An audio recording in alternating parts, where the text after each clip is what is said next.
자기 하나님을 아는 백성이라고 하는 제목으로 다니엘서 나눠드릴 수 있도록 하겠습니다. 자, 이 다니엘서 11장 여기는 제가 뛰어넘고 싶다고 그랬죠. 여전히 뛰어넘고 싶은 대목에 우리가 있습니다. 왜 뛰어넘고 싶냐? 설명하기 어려워서 뛰어넘고 싶은 게 아니라 여러분이 듣다가 이제 입신할 수 있어서 갑자기 패 꼬그라질 수 있어요. 1부 때도 어떤 분 한 분이 막 이렇게 한 45도 옆으로 기울어지고 뭐 이러던데, 뭐 어쩔 수 없습니다. 말씀에 나와 있으니까 설명 안 하고 넘어갈 수도 없고, 제가 한번 설명 안 해드리면 여러분이 언제 들을 기회가 없기 때문에 조금 이런 말씀이 성경에 나올 필요가 있나, 이런 말씀이 있어도 좀 들으시기 바랍니다. 자, 20절에 보시면 그 왕위를 이을 자가 압제자를 그 나라의 아름다운 곳으로 두루 다니게 할 것이나 그는 분노함이나 싸움이 없이 몇 날이 못 되어 망할 것이요. 무슨 말인지 하나도 모르겠죠. 자, 그 왕위를 이을 자, 이것은 안티오쿠스 3세의 아들 셀루키스 4세를 얘기하는 거예요. 안티오쿠스 3세 때 어떤 일이 있었죠? 안티오쿠스 3세가 애굽을 먹는 것이 꿈이었단 말이에요. 그래서 애굽을 먹으려고 자기 딸을 어떻게 했습니까? 시집을 보내잖아요. 그 딸 이름이 농심 클레오파트라라고 하는 딸을 거기에다 시집을 보내는 겁니다. 그래가지고 클레오파트라하고 이제 톨레미하고 이제 톨레미 5세하고 이제 결혼을 한 거죠. 결혼을 해가지고 이제 둘이 살게 이렇게 만들어 주는 거예요. 그리고 이제 누구 편을 들기를 원합니까? 자기 편을 들기를 원하는 거예요. 이제 톨레미 5세가 왕이 된 때는 그 톨레미 5세의 나이가 몇 살이라고 그랬죠? 불과 5살, 뭐 4살밖에 안 된 이런 나이란 말이에요. 그리고 이제 걔가 자랐을 때 클레오파트라하고 이제 같이 협정을 맺게, 이렇게 결혼을 해가지고 협정을 맺게 이렇게 한단 말이죠. 그래서 이제 이 애굽을 먹으려고 하는데 클레오파트라가 자기 아빠를 배신하고 톨레미 자기 남편하고 이제 짝을 맺어버린 거예요. 그래서 로마한테 힘을 빌려서 로마가 싸우게 이렇게 만든 겁니다. 그래서 이제 로마한테 패전을 하고, 뭐 스키피오 장군이라고 하는 장군 이름까지 여러분이 알 필요는 없어요. 그런 장군이 와가지고 완벽하게 또 안티오쿠스 3세를 패전을 시켜버립니다. 자, 그러면 전쟁에서 졌으면 이제 뭘 해야 됩니까? 전쟁 그 피해액을 부담을 해야 되잖아요. 전쟁할 때 돈을 많이 이제 썼기 때문에 그 돈을 다 물어줘야 되는 겁니다. 근데 그 물어줘야 되는 금액을 어마어마하게 높게 산정을 한 거예요. 다 물어주려다 보니까 이제 뭐 거덜이 나는 겁니다. 그래서 이제 금이 다 동나고 막 이렇게 해가지고 이 금을 어디선가 수급을 해야 될 거 아니에요. 그래서 금을 수급할 수 있는 거, 여러분 딱 머릿속에 떠올릴 수 있는 거 제일 좋은 곳이 어디예요? 신전. 그래서 제우스 신전, 뭐 아폴로 신전 이런 거 돌아다니면서 신전에 있는 금들을 취해다가 로마한테 이제 갚아주는 이런 일을 한 거예요. 그래서 이 안티오쿠스 3세가 엘람이라고 하는 곳에 가가지고 신전에서 금을 탈취를 하려다가, 아니 우리 신전에서 어떻게 금을 빼갈 수 있냐, 이제 신을 섬기는 사람들은 화가 나겠잖아요. 이 우상 숭배자들은 자기 우상 건드리는 거 굉장히 싫어합니다. 그래가지고 신전에서 이제 금을 빼가려고 하니까 안티오쿠스 3세를 어떻게 버린다? 죽여버리는 거예요. 그래서 안티오쿠스 3세가 죽습니다. 그리고 안티오쿠스 3세한테 이제 아들이 있는 거예요. 하나는 셀루쿠스 4세가 있고 또 하나는 안티오쿠스 4세가 있고, 이렇게 두 명의 아들이 있어요. 자, 물론 좀 그 말고도 아들이 있겠죠. 근데 이 두 아들 중에 셀루쿠스 4세가 이제 더 큰 아들이니까 얘가 왕이 된 겁니다. 이때 이제 셀루쿠스 4세는 안티오쿠스 3세가 왕일 때 세자였겠죠. 그렇죠? 우리식으로 하면 안티오쿠스 4세는 그럼 이때 어디에 있었을까요? 어디에 있었을까요? 이거 이미 여러분한테 얘기해 주는데, 로마에 있었죠. 로마에 여행 간 것이 아니고 로마의 인질로 잡혀가 있는 겁니다. 그래서 14년 동안 안티오쿠스 4세가 인질로 있는 이런 상황이에요. 그때 이제 셀루쿠스 4세가 왕이 돼가지고 이제 다스리고 있는 겁니다. 그 왕이 이 압제자를 그 나라의 아름다운 곳으로 두루 다니게 할 것이나, 이렇게 돼 있죠. 그 나라의 아름다운 곳은 어디냐면 바로 이스라엘을 얘기하는 거예요. 여기에 이제 두루 다니게 하면서 뭘 하려고 하냐면 금을 채취하려고 하는 겁니다. 금을 이제 뺏으려고 하는 거예요. 자, 이때 이 금이 이스라엘에 있다라고 하는 소리를 어디서 들었냐면, 그때 당시 오니아스 3세라고 하는 제사장이 있어요. 이 제사장 밑에 베냐민 지파의 시몬이라고 하는 사람이 있었습니다. 이 시몬이라고 하는 사람이 가만히 보니까 이거 자기는 제사장이 될 수 없고 뭐 성전에 들어오는 금들은 많고 이것들을 막 자기가 다 주물떡주물떡 하고 싶은 거예요. 그러려면 어디에 붙어야겠어요? 힘이 센 사람한테 붙어야 되는 겁니다. 근데 오니아스 3세 같은 경우에는 굉장히 율법을 중요시 생각하는 사람이었어요. 그래서 하나님의 율법을 지키고 이 성전이 거룩하게 지켜지고 하나님이 이 거룩하게 되는 것 막 이런 것에 막 목숨 걸다시피 하는 이런 열혈 신도였다 이렇게 생각하면 되겠어요? 그런데 지금 안티오쿠스 3세 때 어떤 일이 벌어졌습니까? 애굽에 붙어 있다가 이 애굽에 이제 톨레미 5세가 4살짜리 왕이 있으니까 이때 이제 톨레미 왕조로부터 내가 벗어나겠다 이렇게 생각한 거예요. 톨레미 왕조가 이스라엘한테서 막 빼앗아가는 게 많았습니다. 폭정에 시달리다 보니까 이 폭정에서 벗어날 수 있는 이 길은 이 길밖에 없다 그래가지고 어디에 붙었다는 거예요? 안티오쿠스 3세한테 붙어버렸다는 거예요. 그래서 안티오쿠스 3세가 이 오니아스 3세가 있는 동안에는 이제 너네 그래 마음껏 잘 섬기고 막 이렇게 해줘라 해주겠다 이렇게 하는 것처럼 협정을 했어요. 그리고 나중에 가면서 어떻게 합니까? 막 계속 이 원래 약조를 깨뜨리고 막 이스라엘 백성들이 제대로 하나님을 섬기지 못하게 이렇게 막 하는 겁니다. 그런데 오니아스 3세가 딱 느끼기에 어떻게 느껴요? 이게 안티오쿠스 3세가 죽고 난 다음에 보니까 안티오쿠스 3세보다 전에 톨레미 때 있었던 게 오히려 나은 거예요. 이놈이 더한 놈인 거예요. 그러니까 이제 이해하고 끝내고 톨레미 쪽에 붙으려고 한 겁니다. 그 시몬이 이제 그 밑에 있는 사람이라고 그랬죠. 시몬이 생각하기에 톨레미 쪽에 이제 붙으려고 하는데 이쪽이 이제 셀루쿠스 쪽에 자기가 힘을 딱 실어주면 어떻게 되겠어요? 오니아스를 몰아내고 자기가 돈을 막 집어삼킬 수 있는 것처럼 이렇게 생각이 든 거예요. 그래가지고 자 이스라엘에 돈이 있습니다, 금이 있습니다 이라고 이 왕의 그런 부하한테 얘기를 해준 겁니다. 그래가지고 이제 왕이 이 셀루쿠스 3세가 금이 이스라엘에 있다고 그리고 이 금을 탈취하러 이스라엘로 이제 보내는 거예요. 이 셀루쿠스 4세는 사실은 이제 좀 불쌍한 왕입니다. 왜 그러냐면 자기가 딱 왕이 됐어요. 왕이 되자마자 어때요? 어떤 상태입니까? 로마한테 전쟁 패배한 그 부담금을 바쳐야 되는 상황이 된 거예요. 그러니까 왕인데 지 마음대로 할 수 있는 게 아무것도 없어. 금을 어디서 쓸어 모으려고 해도 금을 쓸어 모을 데가 없어. 자기 아버지는 금 모으다가 죽어버렸어. 백성들한테 우리 금 모으기 운동합시다 막 이럴 수도 없어. 그러니까 얼마나 지금 답답한 상황이에요. 그런데 갑자기 이 이스라엘에서 정갈이 온 거예요. 이스라엘에 금이 있다는 거예요. 그래서 이스라엘에 금이 있다는 그 소식을 듣고 사람 하나를 보냅니다. 이 사람의 이름이 뭐냐면 헬리오도루스라고 하는 사람이에요. 이 이름이 굉장히 어려운 것처럼 보이는데 사실 어려운 이름이 아니에요. 헬리오가 태양이라는 뜻이고 도루스가 선물이라는 뜻입니다. 그러니까 태양신의 선물 뭐 이런 뜻이 되는 거예요. 이런 이름을 가진 사람이 재무부 장관 이제 이 정도 됐다. 우리 교회로 치면 이제 박종필이다. 막 이렇게 생각하면 되겠어요. 이런 사람인데 이 사람에게 이제 너 금을 가져와라 이렇게 명령을 때린 거예요. 그러니까 이제 이스라엘에 가가지고 이제 금을 탈취해서 오려고 딱 하는데 이 헬리오도루스가 이게 이제 막가비 이 하사라고 하는 책이 있거든요. 외경에 그 책에 이제 3장에 보면 이 내용이 정확히 나오는데 헬리오도루스가 금을 탈취하러 딱 성전으로 들어가려고 하는데 갑자기 천군 천사가 막 나타나 버린 겁니다. 환상 가운데. 그래가지고 막 황금 갑옷을 입고 와가지고 말을 타고 막 달려들면서 너 여기다 손만 대면 죽인다 막 이렇게 한 거예요. 그러니까 헬리오도루스가 화들짝 놀라가지고 어머머머머 여기는 이 땅을 지키는 여호와라고 하는 신이 진짜로 천사도 보내주고 막 이래가지고 군대도 보내주고 이래가지고 지켜주는구나 이렇게 해가지고 이 사람이 회심을 해버립니다.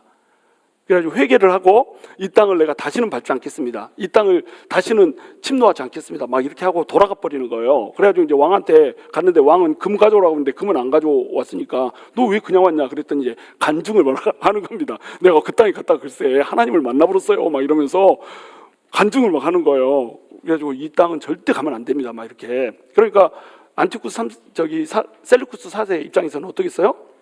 아니 이놈이 금빛 오라고 했더니 그쪽 신앙을 가지고 돌아와 버렸네. 우리 식으로 하면 예수쟁이한테 가가지고 그 교회 빼앗아서 오라고 그랬는데 돌아오던 예수쟁이가 돼갖고 와버린 거예요. 그러니까 얼마나 화가 나요. 그래서 그러면 너 안 보내고 딴 사람이라도 보내겠다 이렇게 하니까 헬리오도루스가 거기는 가면 안 됩니다 막 이렇게 한 거예요. 왜 안 된다고 하는 것이냐 보낼 것이다 막 이렇게 헬리오도루스가 그러면 당신 너 죽을 것입니다 막 이러더니 그냥 독약을 타가지고 독살을 시켜버린 거예요. 그래서 헬리오도루스한테 그냥 이 셀루쿠스 4세가 죽어버린 겁니다. 독살당해버렸어요. 자, 그리고 이제 헬리오도루스는 자기가 왕이 돼야 되는 거예요. 자기가 왕이 돼야지 다시 이 이스라엘에 쳐들어가지 않고 막 이렇게 되니까 이런 이제 계획을 갖고 있는 거죠.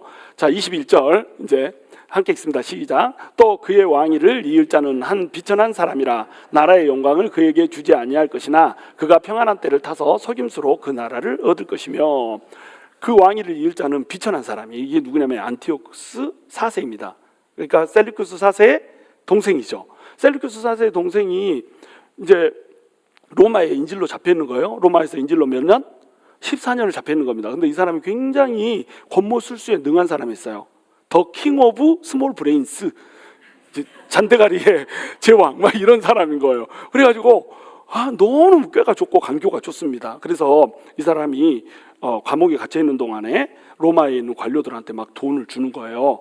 금전으로 막 사람들을 회유하기 시작하는 겁니다. 왜냐하면 아무래도 왕의 아들이니까 막 계속 뭐 영치금 막 이런 거 들어올 거 아니에요. 그러면 자기가 이거 안 쓰고 있다가 누구를 줘버려요? 관료들을 줘버리는 거예요. 그럼 관료들이 이걸 이제 잡수니까 어떻게 되겠어요?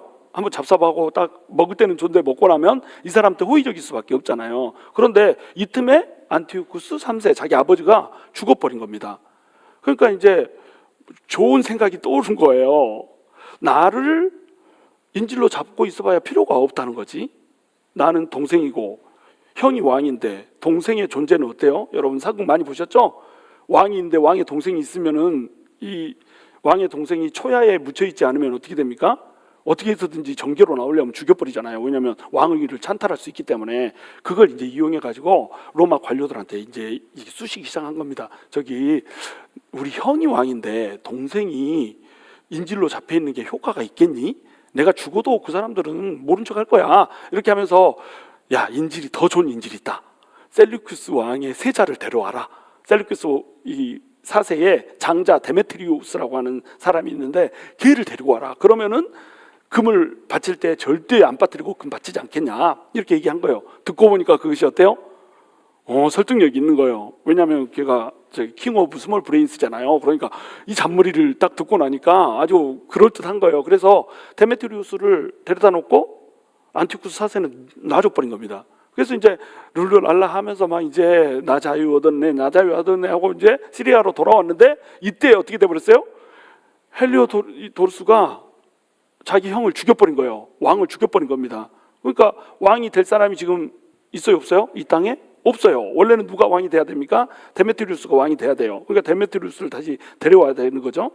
근데 데메트리우스를 어떻게 해버려요? 이 삼촌이 자기 조카를 죽여버려요. 왜냐하면 자기가 왕이 되려고. 그래가지고 자기가 왕이 되면서 헬리오도루스를 이제 세력을 제거를 해버리는 겁니다. 자, 근데 이렇게 해서 왕이 되면 어떻게 되겠어요? 전륜을 범한 자가 어떻게 왕이 될 수가 있습니까? 막 이렇게 하면서 우리가 역적을 도모합시다 막 이렇게 하지 않겠어요? 영화 하나 찍고 있습니다 지금. 이렇게 되겠잖아요, 그죠? 그러니까 이 사람이 이제 배운 게 뭐예요? 뇌물 주는 거. 이걸 로마에서 14년 동안 익혔잖아요. 돈이면 다 되더라. 이거 배운 겁니다. 그러니까 이제 자기 부하들을 어떻게 하냐면 이제 부하가 될 사람들, 신하가 될 사람들을 돈을 막 줘가지고 포섭을 하는 겁니다. 그러니까 왕이 가지고 있는 재물들을 막 나눠주는 거죠. 그러니까 얘가 왕이 되면 우리한테 콩고물이 많이 떨어지겠구나 이렇게 생각해가지고 그냥 평화롭게 그 사람이 왕이 되게 만들어줘 버려요. 그가 평안한 때를 타서, 이 말이 그 말입니다. 막 싸우고 전쟁하고 이러지 않아요. 얘는 잔머리의 대가기 때문에 일부러 전쟁하지 않고 뒤에서 해가지고 막 꼬시는 겁니다. 야금야금 아주 먹어가는 거죠. 한 사람씩 한 사람씩. 계속 이 사람이 이런 전법을 써요. 이 사람은 정면 돌파를 하는 사람이 아닙니다. 항상 뒷구녕으로 스물스물 뱀같이 막 이렇게 해가지고 먹는 이런 사람이 된다라고 하는 거예요. 자, 그렇게 해가지고 속임수로 그 나라를 얻을 것이며 이렇게 되는 겁니다. 이 사람이 이제 안티오쿠스 4세가 되는 거예요. 이 사람이 이제 이 이스라엘 땅에 온갖 나쁜 짓을 이제 하는 사람이 되는 거죠. 자, 여기까지만 딱 봐도 이제 어때요? 지난주, 이번 주 설교의 내용이 다 뭡니까? 세상은 뭘 꿈꾸고 있다? 세상은 돈을 꿈꾸고 세상은 성공과 번영을 꿈꾼다. 이것을 위해서는 자기 조카도 필요 없고 자기 형도 필요 없고 자기 부하도 필요 없고 또 정직도 필요 없고 속이고 기만하고 공격하고 해가지고 무조건 차지하면 되는 거예요. 이게 세상이 추구하는 겁니다. 근데 이것이 세상에서만 추구하는 것이냐? 그게 아니라는 거예요. 제가 1부 때는 설명 안 해드리면 2부 때는 이제 좀 시간을 갖고 널널이 설명해 드리고자 하는 것이 하나님의 백성도 이 세상과 똑같다라는 거예요. 방금 오니아스라고 하는 사람, 자, 성전의 그런 거룩함을 지켜야 된다 이렇게 하는 사람이었지만 어디에 붙어요? 애굽에 붙었다가 또 셀루쿠스에 붙었다가 다시 톨레미에 붙었다가 다시 이 셀루쿠스에 붙었다가 계속 가안에 붙었다 쓸기에 붙었다는 겁니다. 하나님의 백성은 어디를 봐야 돼요? 하늘을 봐야 되죠. 하나님을 봐야 된단 말이죠. 그런데 이 타락한 세상에서 세상이 추구하는 그 세상 이 세대를 본받아서 그대로 살고 있는 겁니다. 우리 금요 철야 때도 이 말씀 했잖아요. 로마서 12장 2절 이 세대를 본받지 말고 하나님의 선하시고 기뻐하시고 온전한 뜻이 무엇인지 분별하도록 하라. 이렇게 로마서에서 말씀했단 말이에요. 먼저 해야 되는 게 뭡니까? 이 세대를 본받지 않아야 되는 겁니다. 근데 이 세대는 계속 악을 추구해요. 계속 내 유익을 위해서 선을 버려버립니다. 이것이 그들의 세태예요. 그런데 하나님의 백성들은 그렇게 살면 돼요, 안 돼요? 하나님의 백성들은 그렇게 살면 안 된다는 거죠. 근데 하나님의 백성이 어때요? 오니아스 밑에 시몬이라고 하는 사람이 있었잖아요. 베냐민 지파 사람이에요. 베냐민 지파 사람이면 대제사장이 될 수가 없습니다. 근데 딱 보니까 대제사장이 되면 돈 좀 만지게 생겼거든. 그러니까 자기가 자격이 안 되는데도 그거 한번 해보려고 애를 쓰는 이런 사람이 누구였다? 시몬이라고 하는 사람이었어요. 어때요? 하나님의 백성인데 하나님의 백성 중에서도 열심히 하나님을 섬기고자 하는 사람이 있고 또 어떤 사람이 있어요? 어떻게 하든지 이 세상 속에서 하나님의 그 나라를 이용해서 하나님의 성전을 이용해서 돈을 벌어먹고 싶어하는 사람도 있더라는 거예요. 어때요? 이 세대를 본받은 사람이 있다는 겁니다. 우리 교회도 마찬가지죠. 우리 교회도 이 세대를 본받아서 사는 사람이 있고 하나님의 뜻대로 하나님의 계획대로 사는 사람이 있어요. 그러니까 하나님께서 지금 이 세대를 허락하시는 이유는 뭐냐면 이 세대 속에서 하나님의 백성이 어떻게 살고 있는가 이걸 보고 있는 겁니다. 하나님의 초점은 어디 있어요? 하나님의 초점은 어디 있을까요? 하나님의 선택하여서 부른 백성들한테 초점이 있습니다. 하나님께서는 지금 이 세상을 마음껏 이제 어떻게 인도할 것인가 이걸 계획을 가지고 인도하고 계시지만 이 속에서 하나님의 포커스는 어디냐면 하나님이 불러 모은 백성들한테 있어요. 이 세대 가운데서 정말로 하나님을 사랑할 수 있는 사람 한 사람을 하나님은 어때요? 허리를 굽혀서 온 땅을 두루 살펴보고 있는 겁니다. 진짜로 하나님을 탐하는 사람, 하나님을 원하는 사람, 갈망하는 사람, 그 사람이 있는지를 살펴보고 있다라고 하는 거예요. 자, 그런데 세상이 추구하는 것과 하나님의 백성이 추구하는 것이 똑같아 버려요. 교회가 추구하는 것과 세상이 추구하는 것이 똑같은 채로 이렇게 병행해서 가는 겁니다. 자, 22절 함께 같이 읽습니다. 시작. 넘치는 물 같은 군대가 그에게 넘침으로 말미암아 패할 것이요 동맹한 왕도 그렇게 될 것이며 그와 약조한 후에 그는 거짓을 행하여 올라올 것이요 소수의 백성을 가지고 세력을 얻을 것이며 이렇게 돼 있죠. 넘치는 물 같은 군대가 그에게 넘치면서 이제 오게 될 겁니다. 안티오쿠스 4세가 이제 왕이 됐는데 막 넘치는 군대 하면 여기는 이제 애굽의 군대가 될 거예요. 아마 헬리오도루스가 애굽도 끌어들였을 것이다 이렇게 생각하는 사람도 있습니다. 하여튼 뭐 누가 주도자이건 간에 막 엄청나게 많은 군사들이 모였습니다. 그리고 여기에 또 동맹한 왕들이 있어요. 이 동맹한 왕이라고 하는 것을 여기서는 동맹한이라고 이게 써놨지만 사실은 언약한 막 이렇게 생각하는 겁니다. 그래서 이 사람은 아마도 이제 오니아스 3세일 거다 이렇게 생각하는 거예요. 이 애굽 쪽으로 붙었다고 그랬죠. 그래서 애굽하고 동맹해 가지고 이제 헬라를 치려고 안티오쿠스한테 온다는 거예요. 근데 누가 이겨버려요? 안티오쿠스가 이겨버린다는 거예요. 안티오쿠스 4세가 이겨버린다는 거예요. 왜요? 안티오쿠스 4세가 더 악인이지만 이 사람이 교회에 악한 일을 할 것이라고 하는 거, 백성들한테 악한 일을 할 것이라고 하는 것을 알지만 하나님께서는 이 사람한테 지금 뭘 허락하셨어요? 권세를 허락한 겁니다. 그리고 그와 약조한 후에 전쟁에서 이겼죠. 전쟁에서 이겼으니까 이제 약조를 하는 겁니다. 근데 여기에 이제 이런 배경이 있어요. 톨레미 6세가 이제 왕이 시대잖아요. 이 시대는. 그러니까 누구의 아들이에요? 클레오파트라의 아들이잖아요. 클레오파트라는 누구의 딸이죠? 안티오쿠스 3세의 딸이죠. 그럼 안티오쿠스 4세는 누구의 아들입니까? 안티오쿠스 3세 아들이죠. 막 이제 헷갈리기 시작합니다. 입신하기 시작해요. 막 헷갈려요. 자, 제가 쉽게 얘기해 드릴게요. 클레오파트라가 안티오쿠스 4세의 누이인 겁니다. 시스터. 브라더 앤 시스터예요, 둘이. 그러면 그 아들인 톨레미 6세는 뭐가 되겠어요? 조카가 되는 거죠. 안티쿠스 4세의 조카. 조카하고 삼촌이 전쟁을 한 겁니다. 말하자면 외삼촌과 조카가 전쟁을 한 거예요. 그래서 전쟁에서 이겼으니까 이 사람을 인질로 잡아가 버린 겁니다. 그래가지고 전쟁에서 이겼으니까 너 돈 내놔라 막 이렇게 한 거죠. 클레오파트라가 딱 생각해 보니까 지 오빠가 조카 잡아가면서 돈 내놔라 그러니까 이제 성질이 난 거예요. 그래서 난 돈 죽어도 못 주겠다 이놈아. 내가 아들이 하나냐 둘이지 막 이렇게 해가지고 아들 하나 이 톨레미 6세는 버리고 톨레미 7세 이걸 이제 왕으로 세우려고 한 겁니다. 자, 그 계획을 세우는 것을 이제 안티쿠스 4세가 안 거예요. 그래서 이거 손해 보겠거든. 이러면 안티쿠스 4세가 자기 조카 죽여서 뭐 할 거예요? 아무 이익도 취하지 못하니까. 그러니까 이제 안티쿠스 4세 입장에서는 이거 필요 없다. 그러면 조약을 맺고 다시 돌려보내자 이렇게 된 겁니다. 그래서 안티쿠스 4세가 톨레미 6세를 다시 돌려보낸 거야. 야, 네가 왕해라. 조약을 맺고 절대 이제 서로 같이 공격하지 말자. 이렇게 해놓고는 거짓을 행하여 올라갈 것이고 거짓을 행하여가지고 소수의 백성을 가지고 오는 겁니다. 이제 군대를 이끌고 가면 조약을 깨는 게 돼버리잖아요. 그러면 이제 방비를 할 거 아니에요. 그러니까 소수의 백성만 데려가는 겁니다. 그래서 이제 특수 군대를 뽑은 거예요. 특공대를 조직한 겁니다. 자기 호위병들만 이제 뽑은 거예요. 자, 그리고 이 사람들은 어때요? 그 나라에서 제일 싸움 잘하는 사람들. 막 배에 까면 여기 막 빨래판 있고 그래가지고 여보 여기다 빨래해 막 이러면 문대고 이런 사람들을 딱 뽑아가지고 그 사람들만 이제 데리고 이제 간 겁니다. 그리고 그 사람들을 데리고 이제 가서 전쟁을 하려면 쪽수가 안 맞으니까 전쟁이 안 되잖아요. 그러니까 평화한 것처럼 오는 거예요. 안티오쿠스가 킹 오브 스몰 브레인 이 정도 됐으면 외워야죠. 킹 오브 스몰 브레인 따라서 해야 돼요. 그래야지 잠이 깹니다. 입실에서 돌아와야 됩니다. 킹 오브 스몰 브레인. 그래서 이 사람이 잔머리에 대가니까 이제 소수의 백성 아주 특공대만 딱 데리고 가가지고 전쟁을 하는 거예요. 그러면 특공대니까 어떻게 했어요? 서로 평화 조약을 맺었으니까 전쟁을 할지 모르는 거예요. 또 삼촌하고 조카지간이잖아요. 그러니까 문 좀 열어라 그러면 성문을 그냥 여는 거예요. 그럼 성문을 열고 들어가면 어떻게 해버려요? 다 안심하고 다 이러고 넋 놓고 있는데 호위들은 이미 칼 들고 이제 오잖아요. 칼 검사도 안 합니다. 그죠? 칼 내려놓고 오세요 이런 거 안 해요. 평화 조약을 맺고 있는 상태잖아요. 그러니까 그냥 방비가 없는 이 사람들을 그냥 다 죽여버리는 거예요. 그래가지고 성들을 막 차지합니다. 자, 그리고 24절 함께 있습니다. 시작. 그가 평안한 때에 그 지방의 가장 기름진 곳에 들어와서 그의 조상들과 조상들의 조상이 행하지 못하던 것을 행할 것이요. 그는 노력하고 탈취한 재물을 무리에게 흩어주며 계략을 세워 얼마 동안 산성들을 칠 것인데 때가 이르기까지 그리하리라. 이렇게 돼 있죠.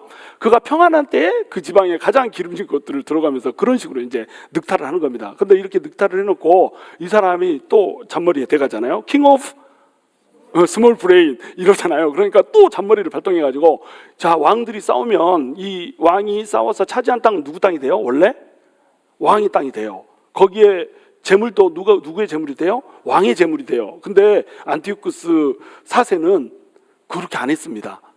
자, 이 땅을 차지하면 누구든지 제일 먼저 선봉장이 돼서 올라가는 놈이 그 땅 차지해. 이렇게 된 거예요. 거기에서 은, 금 막 탈취하잖아. 그러면 너네가 그거 나눠 가져. 이렇게 해버린 겁니다. 이렇게 한 왕이 그 선대에 없었어요.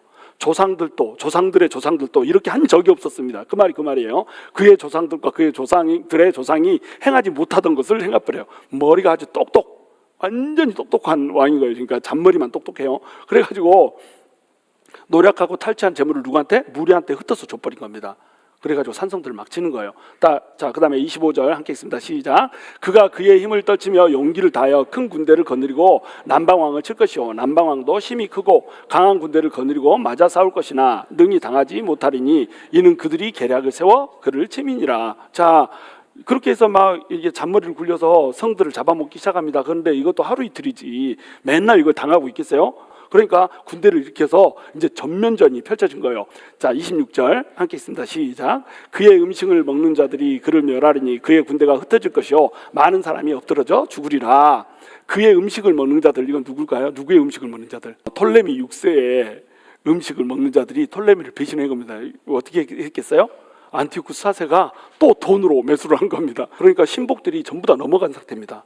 그래서 분명히 전쟁을 할 때는 이렇게 큰 군대가 맞짱을 떠서 이제 군대를 하는데 전쟁이 막상 벌어져서 싸우자 하고 칼을 붙이면은 돌아서 버리는 거예요.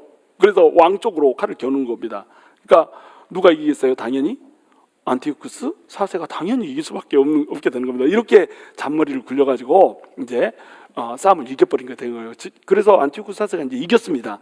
자, 이겨서 27절 함께 읽습니다. 시작. 이 두 왕이 마음에 서로 해하고자 하여 한 밥상에 앉았을 때 거짓말을 할 것이라. 일이 형통하지 못하리니 이는 아직 때가 이르지 아니하였으므로 그 일이 이루어지지 아니할 것임이니라. 이렇게 됐죠. 자, 두 왕이 안티오쿠스 4세하고 이 톨레미 6세가 전쟁을 했습니다. 누가 이겼다고요? 안티오쿠스 4세가 이겼어요. 4세가 이겼으니까 이제 뭐 취할 거 취했죠. 근데 아직 뭐 전쟁을 다 전면적으로 해서 애굽을 다 차지할 정도의 힘은 안 돼요. 그렇죠? 그러니까 이제 여기서 이쯤에서 이제 멈추자. 그리고 이제 대신 어떻게 해요? 나라를 둘로 쪼개고자 해버린 겁니다. 그래서 안티오쿠스 6세, 네가 멤피스 지방을 다스리고, 안티오쿠스 7세, 그 너네 엄마가 세우려고 했던 그 다른 왕 있지? 안티오쿠스 7세한테 알렉산드리아 지방을 다스리게 해. 그러면 어떻게 되겠어요? 나라가 둘로 쪼개져 버려. 왕이 한 지방에 왕이 몇 개가 돼요? 2개가 돼요. 그러면 왕이 2개면 서로 왕이 되려고 하겠어요? 아니면 형이 왕 하세요 이렇게 밀어주겠어요? 서로 왕이 되려고 하겠죠. 논리상, 이론상. 그러면 걔들 둘이 더 싸워야 되는 겁니다.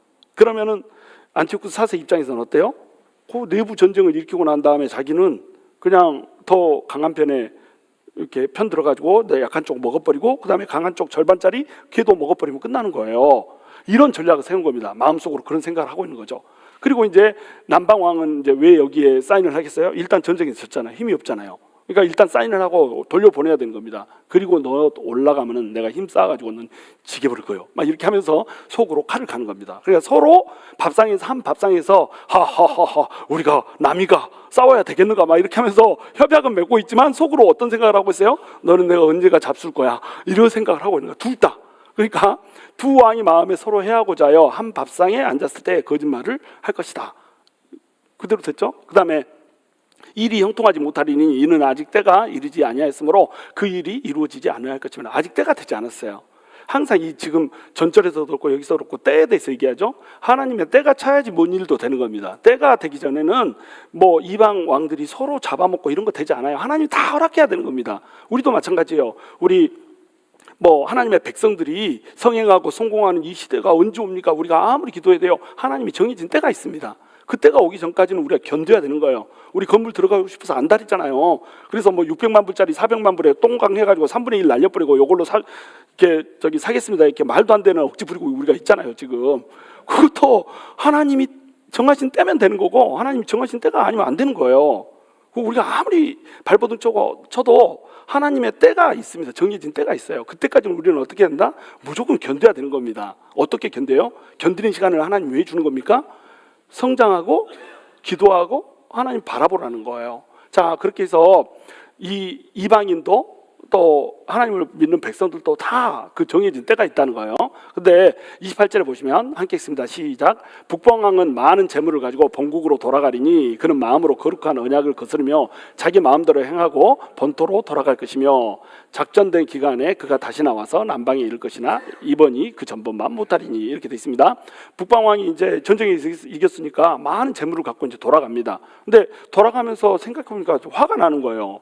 오니아스 3세랑 해가지고 애굽이 동맹을 맺었잖아요. 이것들이 우리 편이었는데 갑자기 돌아서서 저쪽 편을 해버린 겁니다. 그러니까 성질이 나요, 안 나요? 성질이 나죠. 그러니까 여기 가가지고 백성들을 이제 짓밟아 버린 겁니다. 아주 심하게 짓밟지는 않고 이제 약간 이제 환란을 준 겁니다. 거룩한 언약을 거스르며 자기 마음대로 행하고 이렇게 본토로 돌아가게 된 겁니다. 그리고 이제 작정한 기한에 다시 나와가지고 이 톨레미 왕조를 친 거예요. 근데 그 전만 못했어요. 왜냐하면 이번에는 누가 개입을 해버리냐면 로마가 개입을 해버립니다. 그래서 지금 이 안티오쿠스 4세가 구브로 아시죠? 그 바나바의 고향 구브로까지 다 점령을 했어요. 그래가지고 거기서부터 알렉산드리아를 공격하려고 이제 준비를 하고 있는 겁니다. 그런데 누가 쳐내려와 버려요? 로마가 북쪽에서 쳐내려온 겁니다. 그래서 기띔에 머물러요. 기띔이 어디죠? 마게도냐예요.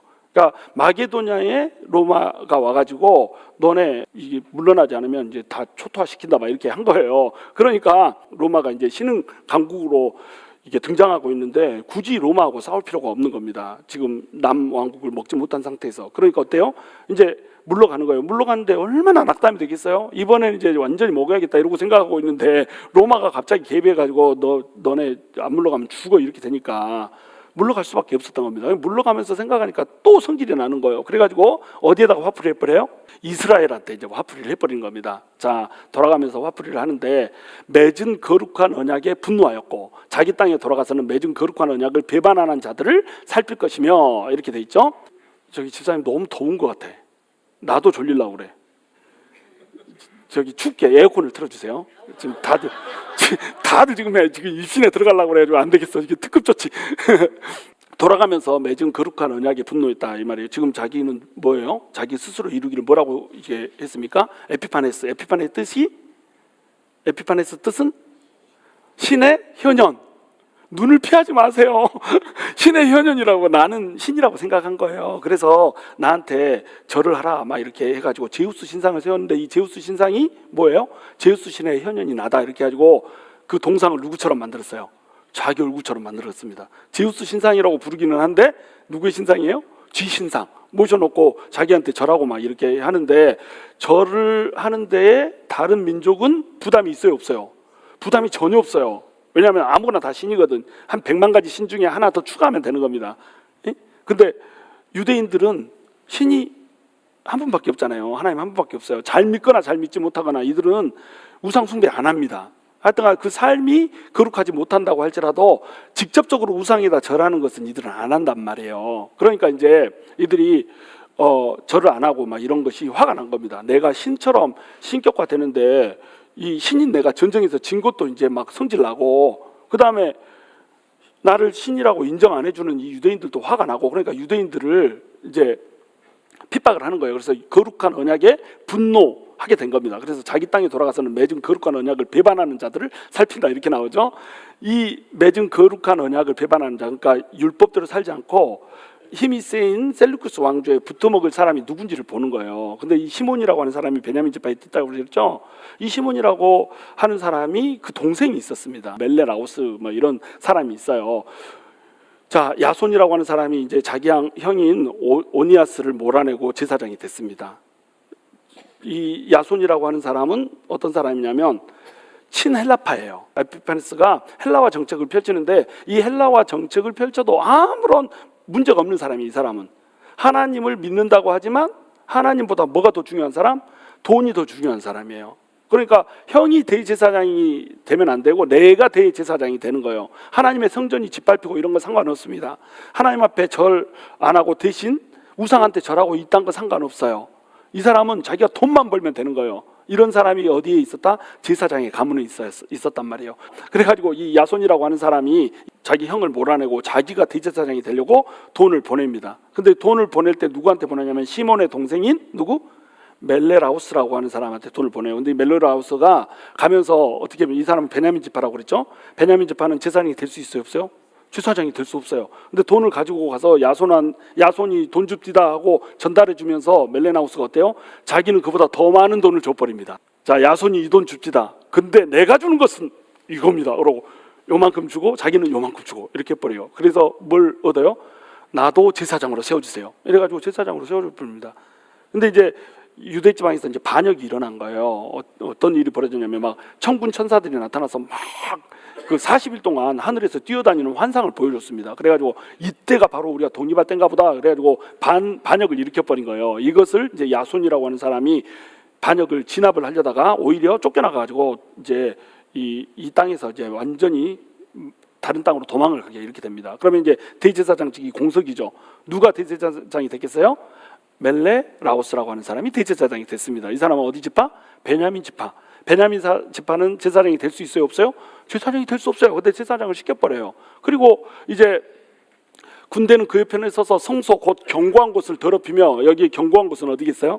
지성소가 되는 겁니다. 성소에 들어가서 이제 그곳을 더럽히는 거예요. 지성소에 들어가가지고 여기에다가 제우스 신상을 세워버립니다. 제우스 신상은 누구의 신상? 실제로 자기 신상, 자기의 얼굴을 닮은 제우스 신상을 세워버려요. 그리고 제단에는 어떻게 합니까?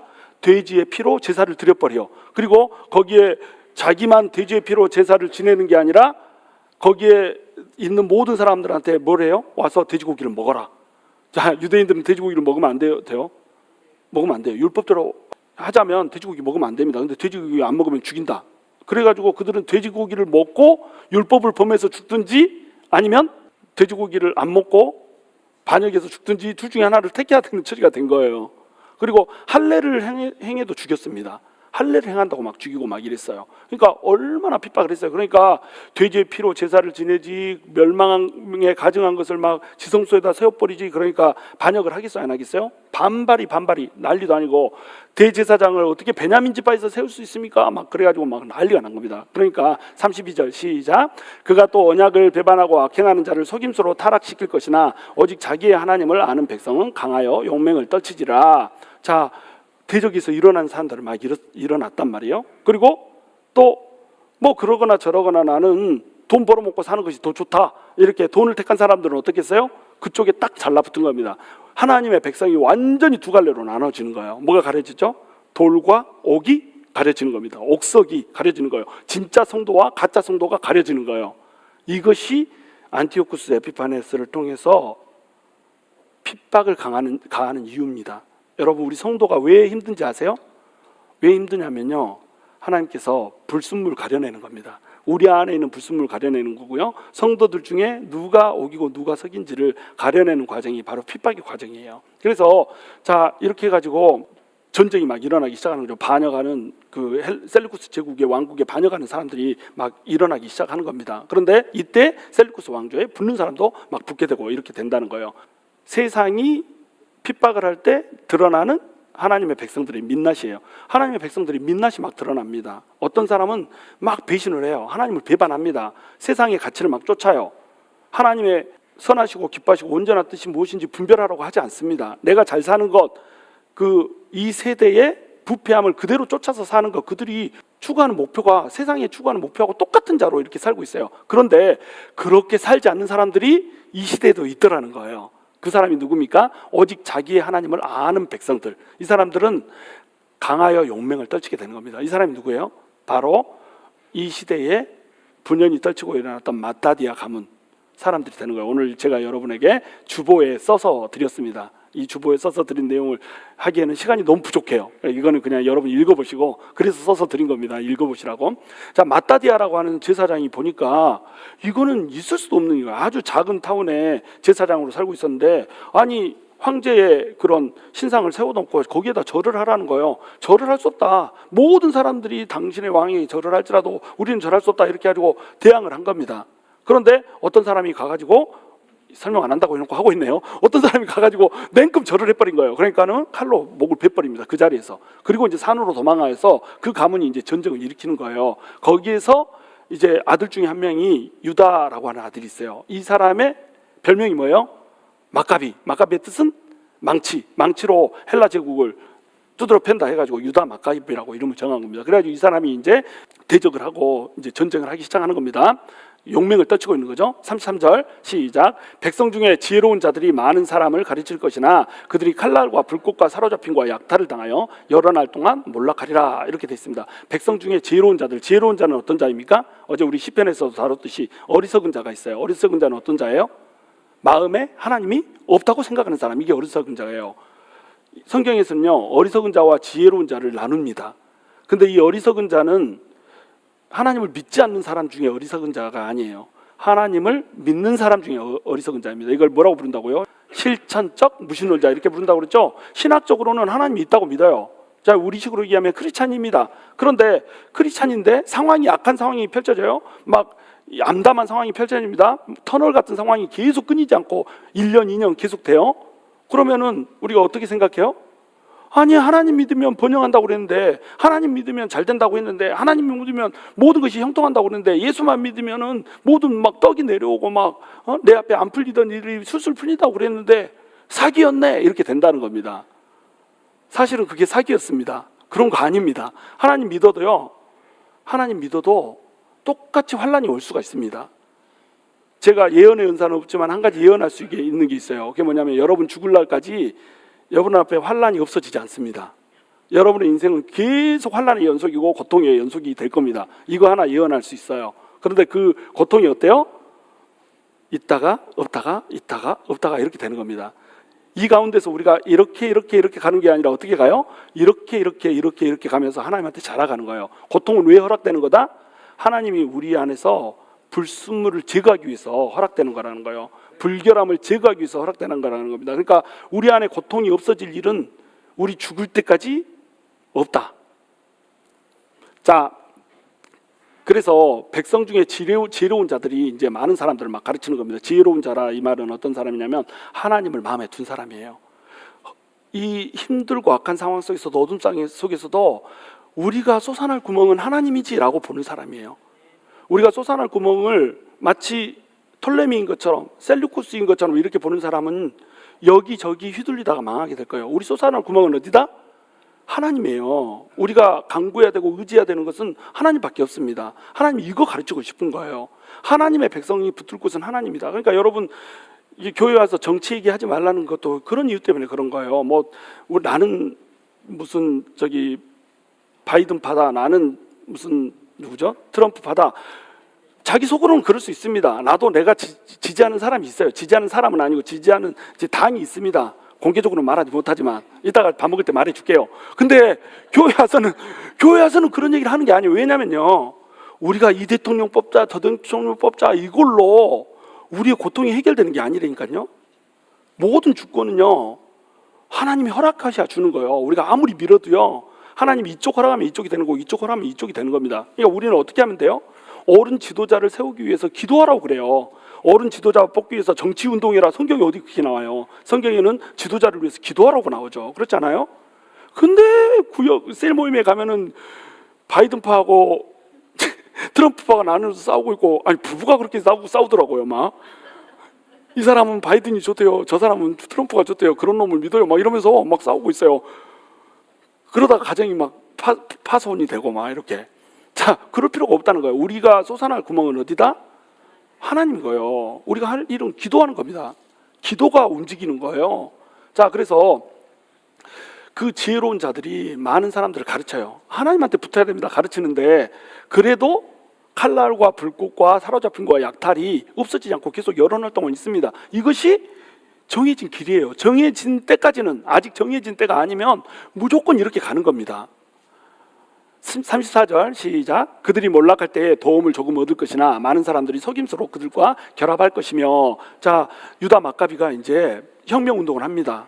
자, 몰아냅시다. 셀루큐스 몰아내고 헬라 몰아내고 우리 독립해야 됩니다. 막 이렇게 해가지고 사람들이 붙어서 일을 합니다. 그런데 그때 진짜로 따른 사람들이 있어요. 자발적으로 막 따르는 사람들이 있습니다. 그래, 그렇게 해야지 하는 사람들이 있고, 그러면 그렇게 해야 되겠는데 막가비가 좀 너무 힘이 센 것 같은데 안 하면은 막가비한테 망치로 맞아 죽을 것 같은데 헬라한테 맞아 죽기 전에 막가비한테 맞아 죽겠다, 아마 이런 사람들은 억지로 참가를 한 겁니다. 근데 이 억지로 참가하는 사람은 막가비가 힘이 없어진다고 생각될 때는 어때요?